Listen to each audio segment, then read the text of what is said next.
Good morning. Okay, so being able to stand on one foot and do different things is really, really valuable. I mean, aside from the fact that over time we want to be able to maintain our balance throughout our life. Now, you can do some simple things like brushing your teeth, standing on one foot. So what I do is I'll stand on my right leg. It looks like my left, but I'll stand on this leg and I'll brush with my left hand for a bit, and then I'll switch. And in fact, I haven't been doing it much lately, so I'm going to go back to it. But this is a really, really great way to integrate some balance work into your life without making it an exercise, so to speak.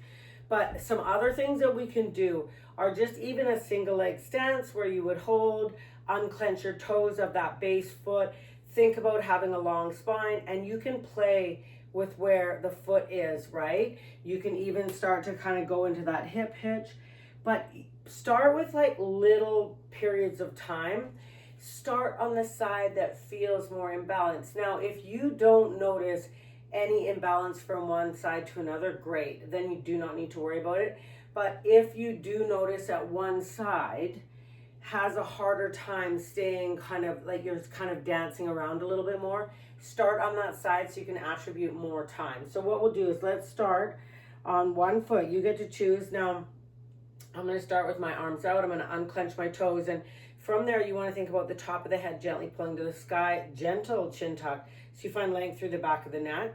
Okay, so from here, what you would do is just start to play with the positioning, right? So maybe you stay here. This actually, I can feel my quad a lot here. If I want to go around and interlace my hands behind my back.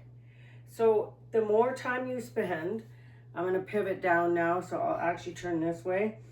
And when you pivot, you want to be able to ensure that you're not rounding the back out. Okay, so from here to taking some time there, maybe the arms come out a bit. Whatever bend you want in the leg that's up, that's totally fine. Unclench base toes. So see, now this leg is starting to work with a deeper bend, and I can come up. So you can take whatever period of time you want that works for you. Now, if you feel that you're starting to lose that, then you'd come out, roll that foot out, maybe give it a shake, and then move to the other side.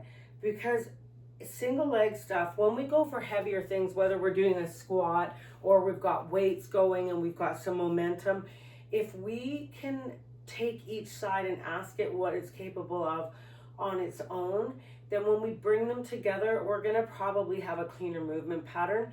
And it's bringing about awareness. And every exercise that you do is really just inquiry, especially when it comes to balance or weights, because you're inquiring, how much more can I do? How heavy can I go? So you get to that point where your body's like, okay, I start to notice this in maybe my toes are clenching here. Maybe I feel the arch of my foot. Maybe I'm like, okay, I need to adjust my spine. So all of that, anything where you're kind of doing that wobbling is just a bit of inquiry. And your body's going to give you those answers. And every time you ask a question, it can become more intelligent movement, right? It becomes something where you're going, oh yeah, this glute's working more than the other side was. I can feel that a little bit more.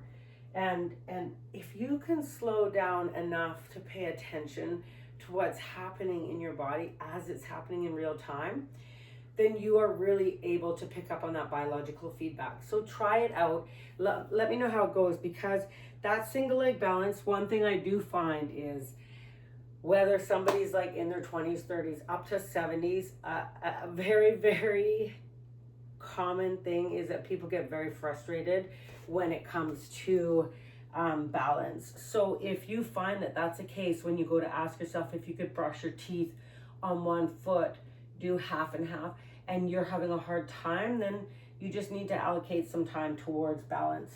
I'm just trying to even out my hips there, but try it out. Let me know how you go and get yourself standing on one foot.